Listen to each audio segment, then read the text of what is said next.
So in this topic, we're going to look at camera angles and framing. So camera angles and framing.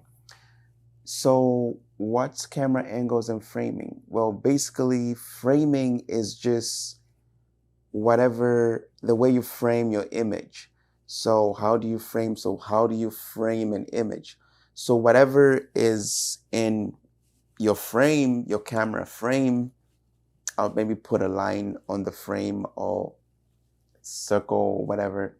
But whatever is in your frame is how you're framing an image or footage. The way you frame your footage, the way you frame your shots.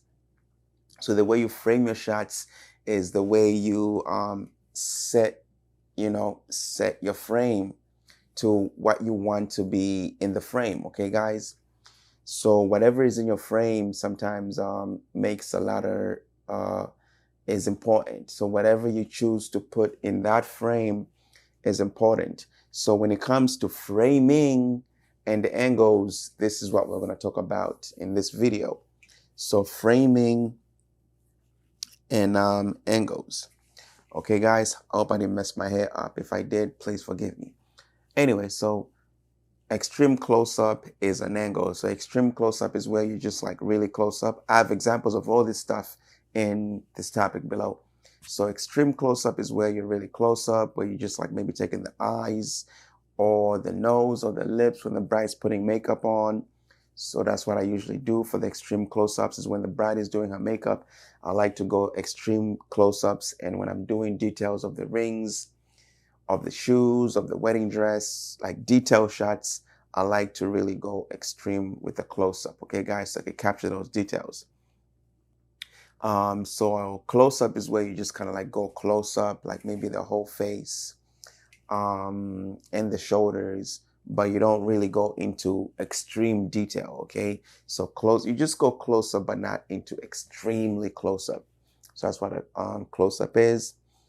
Mid shot is where you take from kind of like the waist, like kind of like the thighs area going up, or sometimes even the waist going up, but you show the whole like arms and everything else. That's kind of like a mid shot. So you can have two people in there, you can have one person in there, but that's like a mid shot, right? And the full shot is of course like the full body shot. Okay, so as you can see, my example is kind of like from like a kind of lower angle, but it's still like a full body shot. It's a full shot. Okay, so over the shoulder, I use this a lot during the ceremony when bride and groom are like exchanging vows and, looking at each other. So that's a lot of over the shoulder shot. Okay, guys.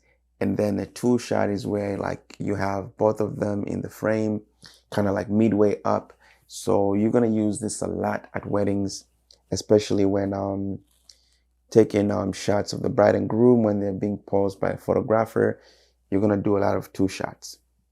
So a wide shot is like a long shot. Wide shot, aka a long shot, is where you just like show, like the location and whatever your subject is. You're kind of trying to like show a broader perspective of the scene, the location.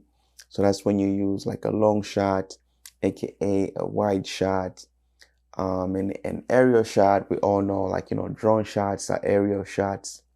So all these are different types of way you can frame your footage, your clip, whatever, So yeah, so that's that.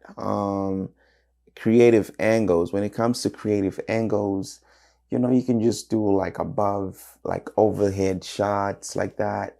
You can frame just like creative ways of framing your subjects, right? There's a lot of creative ways you can frame your subject. But yeah, so that's more advanced, but I just wanted to touch on the basics of like camera angles and framing. So these are like the basics of what you're gonna come across when you are doing a wedding. Okay, guys? So that's the camera angles and framing. So the way you frame your shots is really important. So put that in mind when you're framing your shots.